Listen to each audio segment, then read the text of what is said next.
ఎంతమందికి కందికాయ ఉడకబెట్టుకొని తినడం ఇష్టం, లైక్ పల్లికాయ తింటాం కదా ఉడకబెట్టుకొని సాల్ట్ వేసుకొని, అలా కందికాయ ఎప్పుడైనా తిన్నారా? తినే ఉంటారు చాలామంది.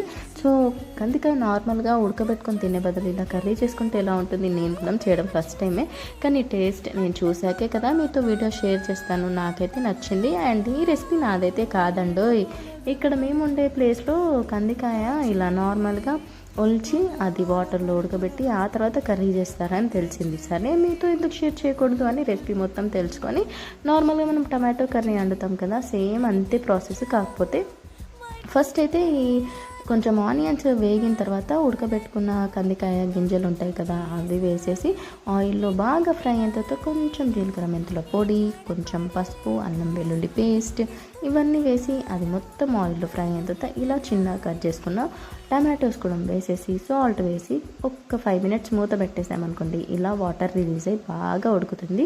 ఆ తర్వాత వన్స్ కలుపుకొని మంచిగా ఇలా మన టేస్ట్కి సరిపడంత కారపొడి వేసేసి మిక్స్ చేసేసుకొని, ఆ తర్వాత ఇలా ధనియాల పొడి కూడా వేసేసుకొని మళ్ళీ మిక్స్ చేసి ఒక్క 5 మినిట్స్ వదిలేసేయండి. ఆ తర్వాత ఫైనల్గా కొత్తిమీర యాడ్ చేసేసుకొని మిక్స్ చేసి స్టవ్ ఆఫ్ చేస్తే ఇంకా వేడి అన్నంలోకైనా చపాతీలోకైనా అద్రిపోతుంది కర్రీ. మీకు నచ్చిందా? లైక్ కొట్టి సబ్స్క్రైబ్ చేయడం అస్సలు